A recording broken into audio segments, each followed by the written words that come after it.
Okay, I think it's been 23 hours, I think, since I made my last video. That's kind of a long time for me to go.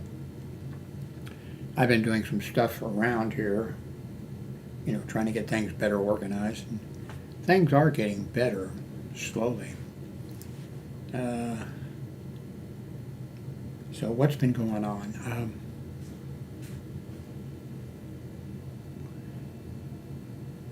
I've got this Canon printer, and I needed to print something out for my son, something they could take to the doctor's office to show what, you know, we pay for electricity. I think it could have been for anything. Can't get the printer to work. I think what I need to do is go back and see maybe if the, because it has worked, see if the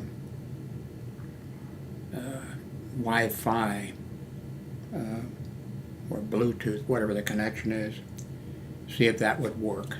It's frustrating.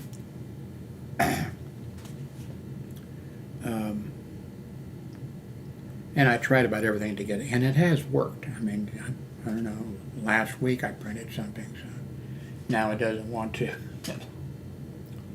It doesn't have anything to do with it. It doesn't have anything to do with moving its location.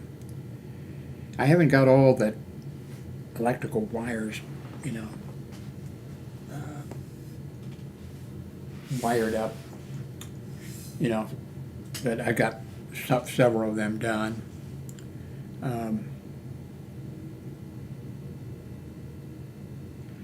I think this month, so probably in a few days, I'm going to get, I think it's $29 from, I think that's from Amazon. I can't remember now. It's either for Amazon sales or it's for YouTube. I think it's for Amazon sales. And that's usually for months I get nothing. And so finally it looks like I'm going to get $29. So I get a little tiny bit of money, that gives you an idea, from Amazon when you click on one of my links and then you go and you buy that. Or when you click on my link and you go there, if you purchase anything, then I get credit for it. Doesn't cost you anything, of course. And I think most of their Amazon things, it's like 1 to 3% is what you get. Because there was several times that somebody spent, quite a bit of money, an expensive computer or something. And it wasn't that much, it wasn't that much money. So I get money from Amazon, not very much. And then I get money from YouTube, and that's not very much. So, and I've got, what is it?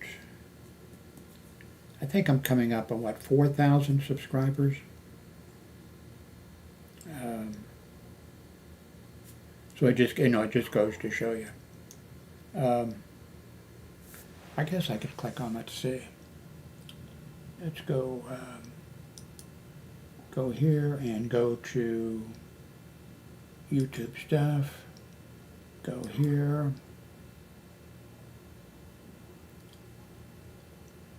And go, I think it's your channel. Well, I'm at my channel, okay. Well, this gives you a little bit of data. Let's see. I have almost 2,000 videos on YouTube. In the last 30 days, there have been about 8,000 views. Now it says there I guess that must be on the number of videos. The videos it says 51. I know I've got almost 2,000 videos. So it must be that I'm guessing. I don't pay a lot of attention to this, but if you're a YouTuber, you should. because they give you a lot of information that that helps you. My cable tie video has received, in the last day or so, 52 viewers. The video uploaded about the video in Holland, or about the storm in Holland, has got 28 views. That's pretty good,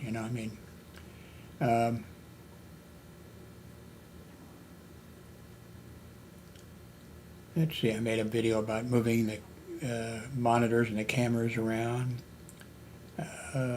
changes to my room. Now, these are popular videos down here, this row. And you can see this data, by the way. A clicking Beto that was, I think, 50 seconds has got 1,000, 1,001 views. I think that's it, from 15 years ago.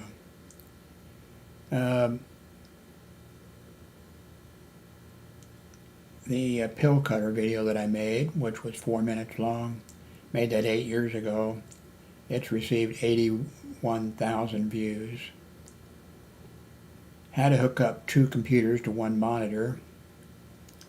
That's from 5 years ago, and that was it's received 36,000 views. So you get a little bit of an idea. Here's a video. This is the, okay, it disappears when I do that. So.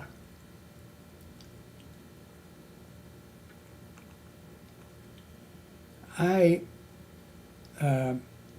thought my videos, I spent 2 weeks in Washington, D.C., and I thought really they would get more views than they have.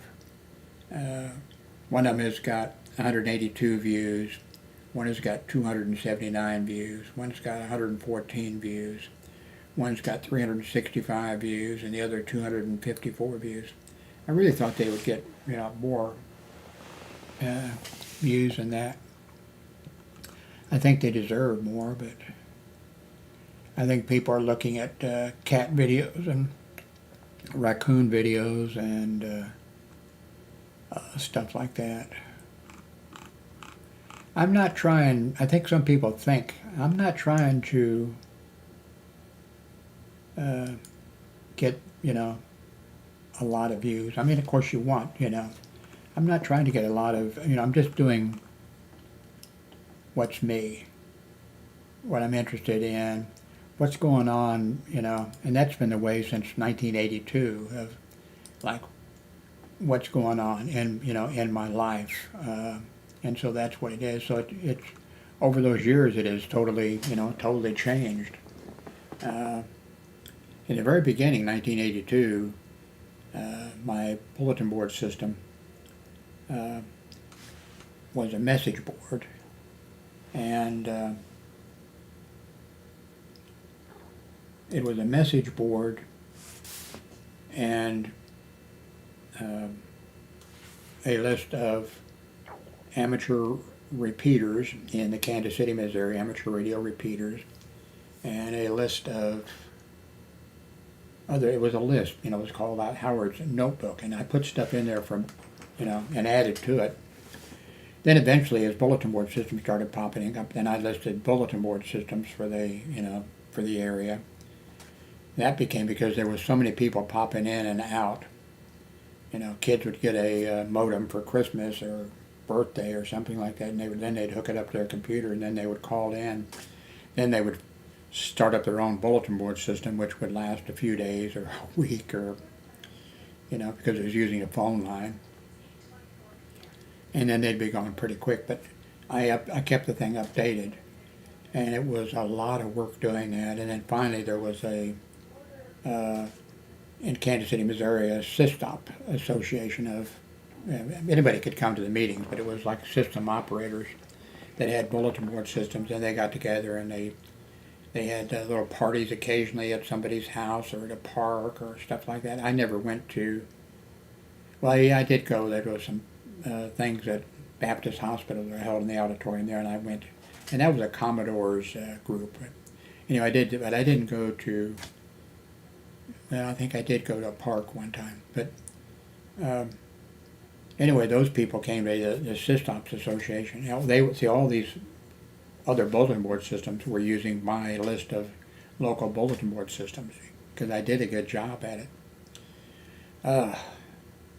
And then they asked if they could take it over, and I said, "Oh yes, thank God, yes, yes." So they took it over, and they did a fantastic job of it after that. And then I copied they made the list, and I put it on my system, and everybody else did on their system. So things changed over the years. So started out, a list of things that I wanted to keep track of: amateur radio, the times of the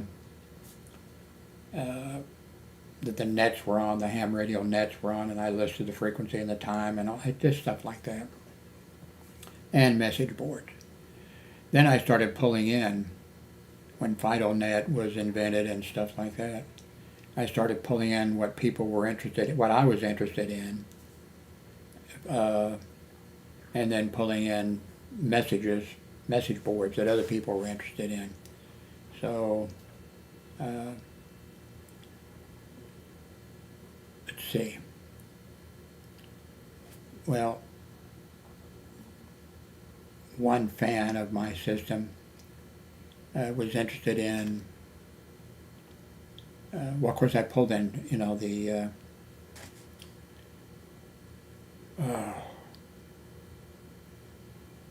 message boards about, bulletin board systems, that type of stuff. But I pulled in, and that cost me money because you had to get it in. That was before the internet. So you had to, I had to pay, have my system dial out, and I was Omaha, Nebraska. Well, finally, at first, when the internet, was invented or whatever, 3 or 4 of our bulletin board systems in Kansas City, we got together and we contacted a university and said, can we bring in, pull in some internet stuff, and they said sure. And so we did that, so we brought it in, but then we could bring in from the FidoNet or whatever, we could bring in stuff on different subjects, every subject you can think of, So I would bring those into my board, and other people would bring some of the same ones, and then when they bring stuff they were interested in to their boards, and so that was great for people. And then I knew we'd probably get into trouble. I mean, not into trouble, but the internet back then, this is not the World Wide Web, this is the internet. Back then it was set up sort of for national defense and the military and whatever, and with universities or whatever, so it was really intended, to be used for military purposes, which you wouldn't have, access to, and for universities, but to be connected with the industry and that type of stuff. But anyway, in Kansas, and maybe in other areas too, 4 or 5 of us, got permission to, but I forget what my domain name, whether it was howard.net or what it was.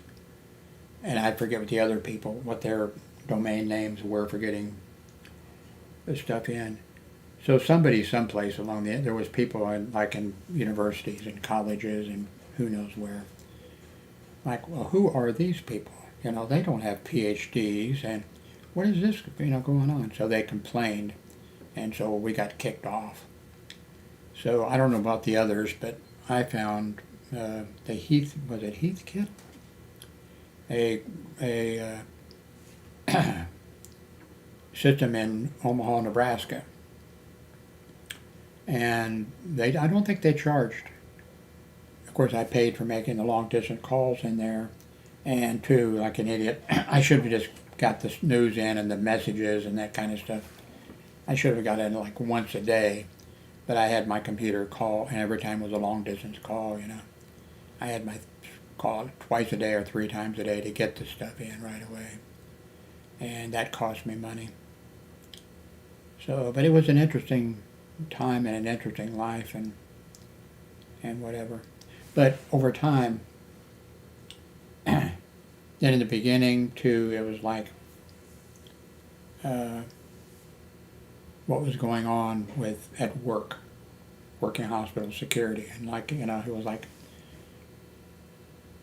I was having trouble with the boss. He wrote me the best reviews. So that kind of, I couldn't be really mad at him, I should, but so I did 4 grievances or whatever, and he lost all 4 of them.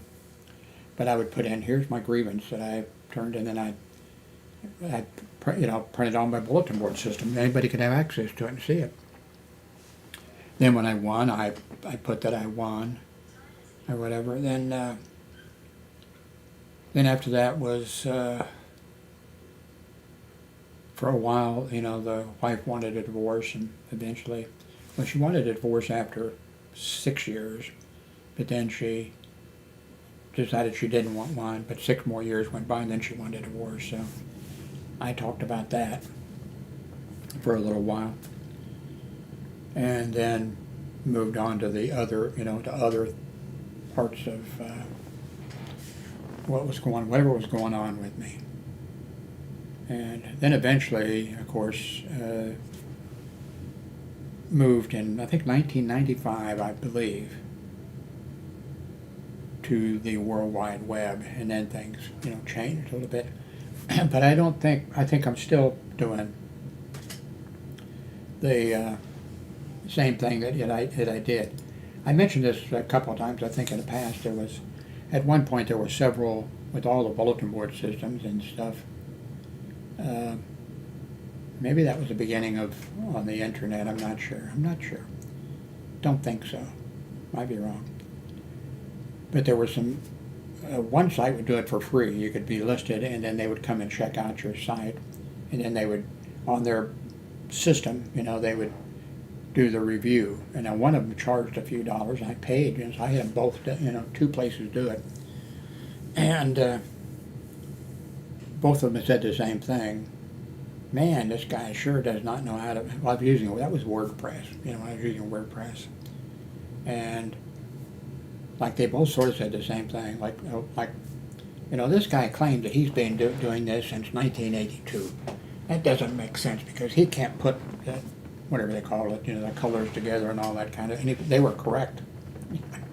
I'm just not good at doing that, and I'm still not good at doing it. And then then they also said, well, both of them mentioned it, but one, now he says he's been doing it since 1982. He hasn't been doing it since 1982. Nobody's been doing it since 1982, or stuff like that. And so anyway, and I printed, of course, a link to them and their review. I always did that. I always gave everybody,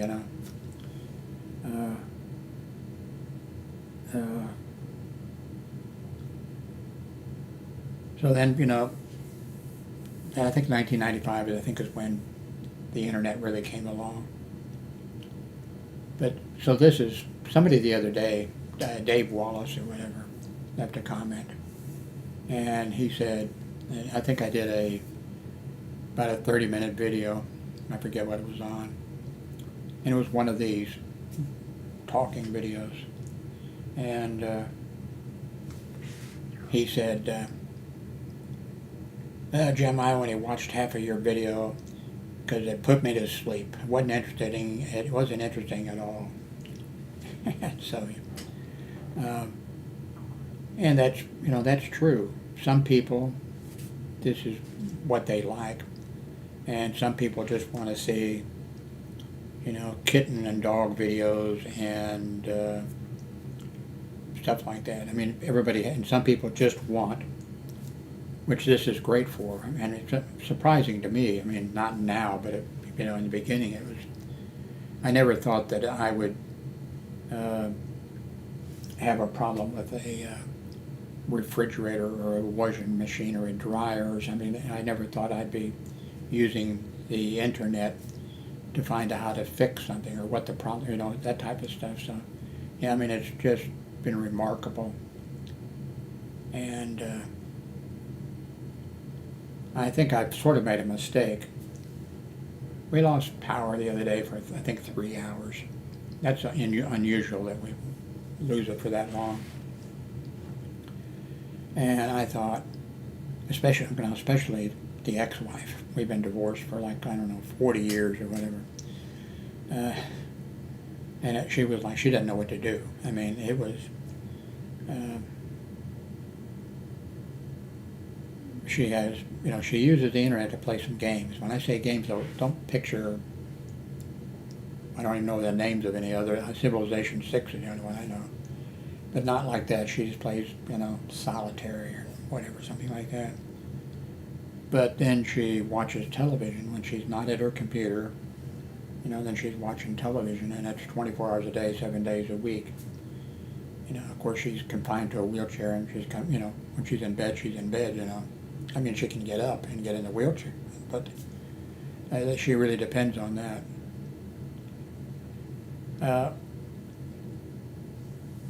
So, anyway, when we were up without, and I thought, how am I going to do?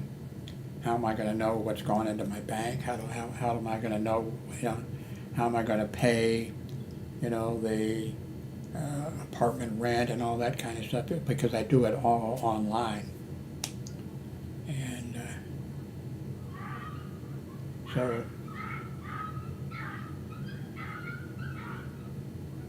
I don't know if you can hear that dog yelping or not. There's a guy, Bernard, that lives in one of the apartments down, and he's got this cute dog. And sometimes I don't know if it's getting over near another dog. You know, he has it on a chain or whatever. And he has the most beautiful cat that, and it's such a, I've tried to make some videos of it, but with me not able to, it wraps itself around, sees me, and it wraps itself around my feet. And I'm in danger of falling even when I don't have a cat wrapped around my feet. But I haven't got any good videos of it. I used to take some really good, because my dad got me a used Leica camera, not an expensive one, but a Leica camera, you know, when I was in grade school or whatever. He was, well, that time he was a Boilermaker working in the field, and, you know, anywhere in 4 states or whatever.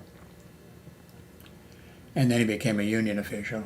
And I was in grade school, I think it was grade school, I think, when I helped him, mimeograph stuff off for him.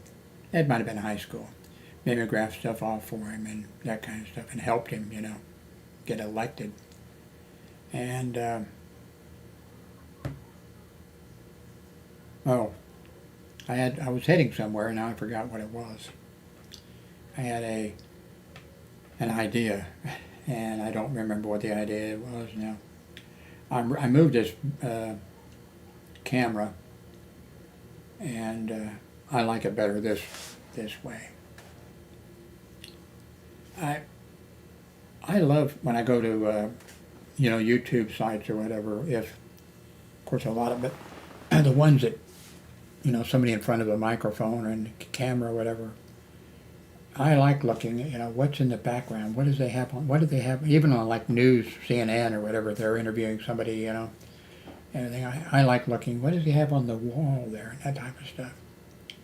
I think that's one reason I don't do many walking and talking videos anymore. I can barely walk. I do have to pay attention to where I'm walking, how I'm walking. And I need to pay attention to that. But a lot of people, I think, like those kind of videos, and I like those kind of videos, and seeing, and I've seen like videos from, like, remember one was in in Italy, and it was like a small town square, and somebody was streaming video on YouTube. and it was like a small town square, and it had a church was there. You know, they had this up in the window. You could see the square, and so you could see, you know, the start. You know, people coming to open up their shops, and that kind of stuff I really, you know, really like. Maybe that's because I haven't traveled that much. Well, I mean, I have traveled. You know, I moved from. Well, I spent my first 4 or 5 years, but I don't remember much of it except a little tiny bit. I was an infant, you know, 4 years old or younger, maybe 5. I think, no, 4 years older. Yeah. I actually remember a few things. And then,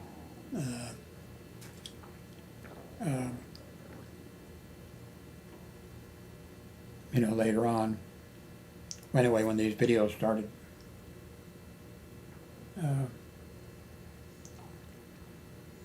I've got a ton of pictures, and I just haven't got around to scanning them. And I'm 82, and I don't think I'm going to get them scanned.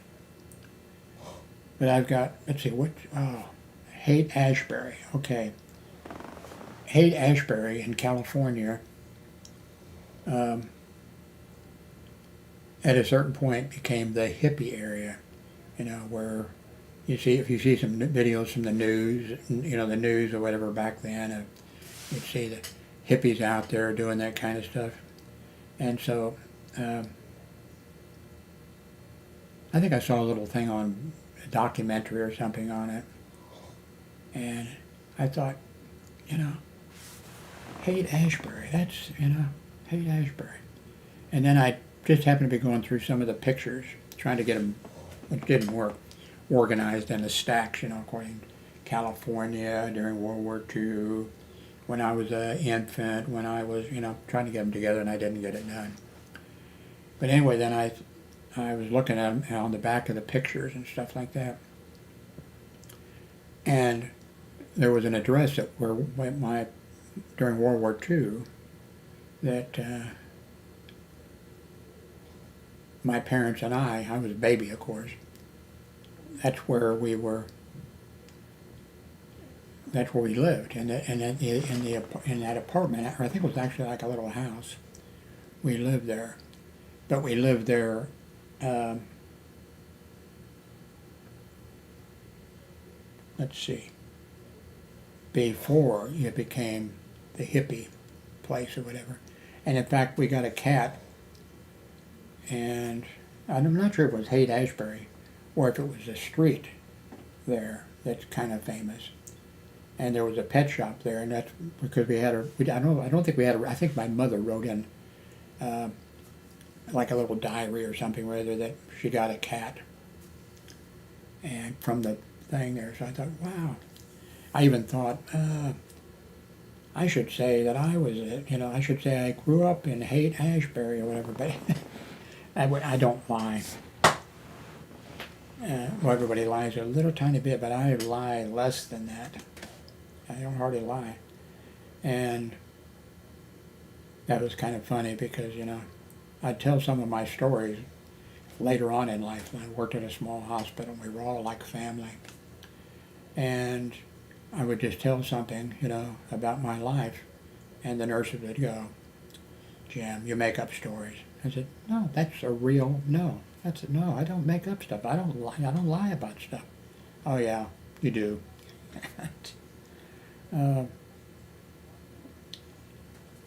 They asked one time, "Where are you going on vacation, Jim?" They knew I was going on vacation. I said, "I'm going to a nudist camp." "Oh, Jim, you and your stories or whatever." I said, "No, I'm going to a nudist camp. It's I forget what it was, middle of Kansas." I said, "It's a very, very well-known one and everything." "Oh, Jim," and anyway, I came back with a pretty good burn. And I think they believed me then. But I also didn't tell, though, a bunch of, I mean, you know, the first hospital I worked at where we had 2 security officers, hospital security officers, shot at different times in the line of duty. And you know, the next hospital I went at, I'd already hired in, but I gave 2 weeks notice at the old hospital.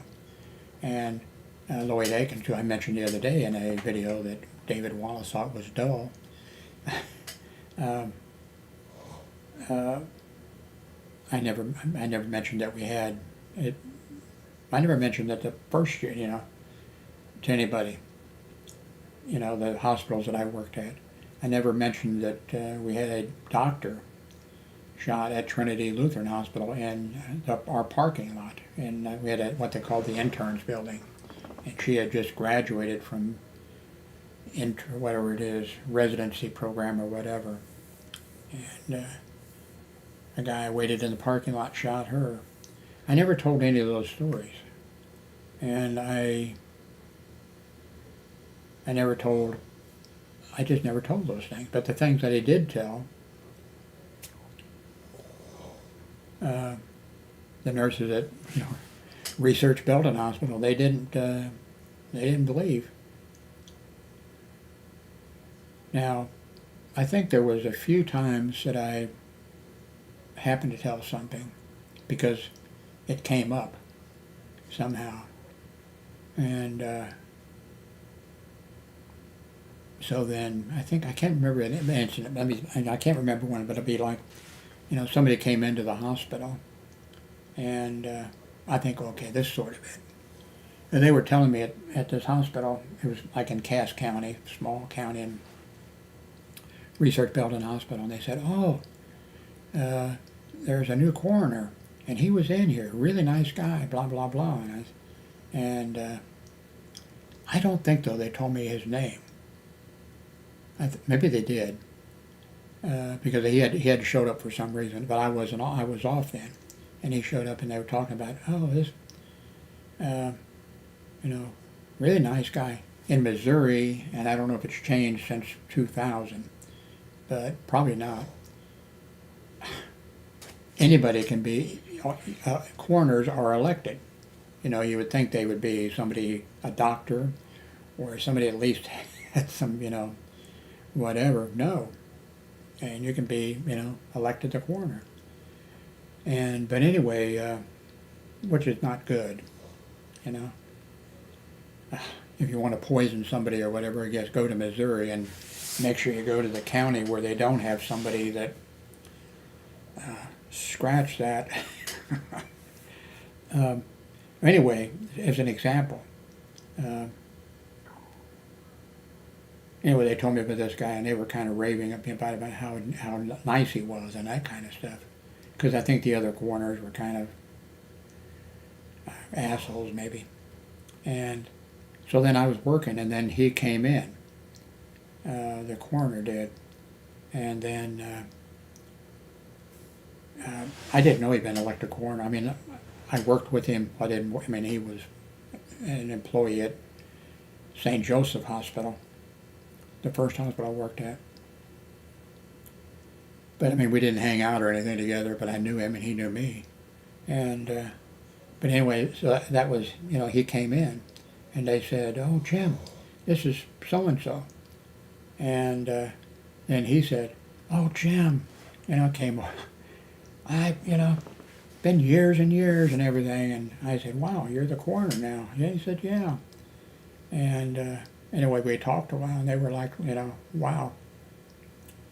So, now one thing, I guess I did get to tell one story one time. I probably told more than one story, but when I say telling a story, I'm not telling made-up stories. But one time I forget how it came up. I said, during Carter's, I probably didn't say it this way, but, Carter was president, and people were requested, to don't run the air conditioner too much, and don't run the furnace too much, and preserve, and that kind of stuff. And I think we were talking about something, and I said, I was dating during that time, and I dated this lady, and she had a nice place on the plaza and everything, but I said she had plastic stuff and blocking off areas of her nice house, and just, and I said, because in order to, save energy, and then at some point I said, I dated her, and I forget how I brought it up. Anyway, I said, she had breast implants done. And I said, they were fantastic. And I told her a few times, you know, hey, I just love the feel of your breast, you know, or whatever. And so, and I think that probably the nurses, two nurses I was probably talking to, we had nights where nobody showed up, and then nights where it was unbelievably busy or whatever. So I told that story, and then years later, these same two nurses were talking. I'm not sure if they were just talking to each other. I mean, I was there, and maybe respiratory therapy was there. Anyway, and then one nurse, an elderly nurse, you know, Virginia, I liked her a lot. But she didn't like security. She didn't like police, and she didn't like security. So when I first started there, she didn't like me. And she jumped on me a few times, and I thought, why is she jumping on me? That was just the way she was. And but anyway, they were talking, you know, there's Virginia, I think it was Virginia was the one, said, yeah, that when her husband divorced her, she got a breast, you know, implants or whatever. And then the other one said, yeah, I had, you know, implants done or whatever. And I was there and everything. And I thought, oh, shit. And I remember what I'd said, you know, way back. But anyway, how long has this been? Let me see. 36 minutes. I wanted to make it 30 minutes. Okay, thank you very much for watching. Let's see if I remember how to stop this now. I tell you, my mind is going. Oh, I don't click on the. I click on this. Pause. No. Stop.